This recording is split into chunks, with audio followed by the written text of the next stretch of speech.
Hoy todos somos conscientes de los peligros de beber alcohol en exceso. Sin embargo, el consumo de alcohol es una práctica social común alrededor del mundo y no suele prohibirse.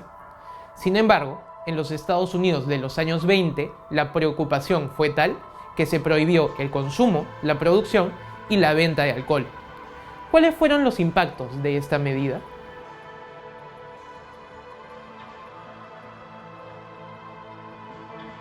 La ley de prohibición, también conocida como la ley seca o ley Volstead, fue la medida impuesta en 1919 para prohibir el consumo de cualquier bebida alcohólica en los Estados Unidos, aplicada entre 1920 y 1933. Según esta norma, cualquier licor intoxicante con una concentración igual o mayor a 0.5% no podía ser producido, vendido ni consumido. En la práctica, esto implicó la prohibición de todas las bebidas alcohólicas, salvo algunas excepciones para fines médicos, religiosos o algunas fabricadas en casa. Para hacer cumplir esta medida, se crearon unidades de vigilancia y con el tiempo, el gobierno norteamericano gastó más de $300 millones para hacer cumplir la prohibición, lo que hoy serían más de $4.000 millones. Pero, ¿en qué contexto nació esta prohibición? Ya en la década anterior a la ley seca, varios grupos y movimientos sociales promovían la prohibición del alcohol bajo el fundamento de que su consumo en exceso era problemático para la sociedad. Algunas de las agrupaciones más exitosas fueron la Sociedad Americana por la Templanza, el Movimiento de Mujeres Cristianas por la Templanza y la Liga Anti-Salón. Estos lograron convertirse en grupos de presión que, tras lograr conseguir representación en el Congreso, promovieron la aprobación de la ley seca. Esta política se basó en la suposición de que al reducir la producción de bebidas alcohólicas, es decir, reducir la oferta, también bajaría la demanda y por ende el consumo. Para esto, el Estado debía hacer lo posible, lo cual implicó mucho dinero, para reducir el suministro de este bien. Sin embargo, esto no fue lo que pasó.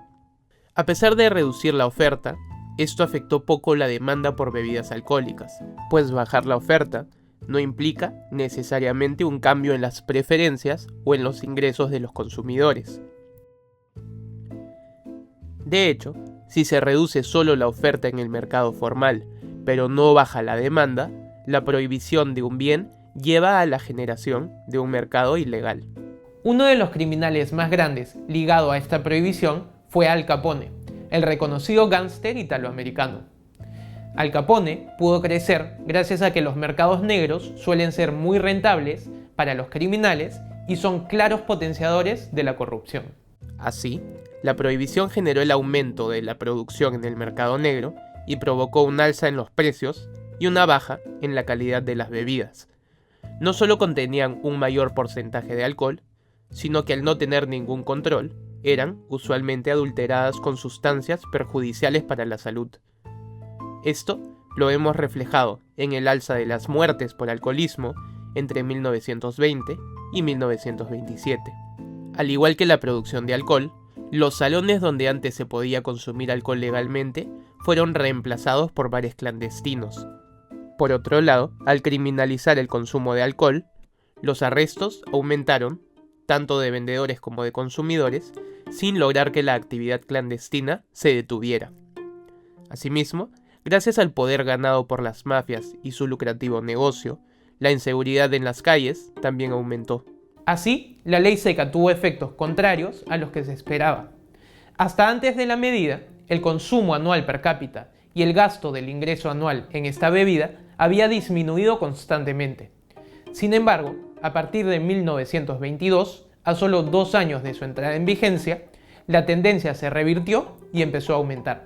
En resumen, el periodo de prohibición generó la reducción de la oferta legal, pero no de la oferta en el mercado ilegal, y en consecuencia, el consumo de bebidas alcohólicas no solo no disminuyó, sino que aumentó, al igual que las mortales consecuencias de su consumo excesivo. Esta experiencia de prohibición en los Estados Unidos permitió posteriores análisis sobre la eficiencia de una prohibición absoluta como política pública. El fracaso de esta medida, sugiere que regular suele ser más efectivo que la prohibición, y además revela que para aplicar políticas públicas es importante estudiar las causas de los problemas y posibles efectos, directos o indirectos, de las medidas. Hoy, la mayoría de países regula, pero no prohíbe el consumo, la venta y la producción de alcohol en el mundo. De hecho, esto es lo que recomienda la Organización Mundial de la Salud como política pública.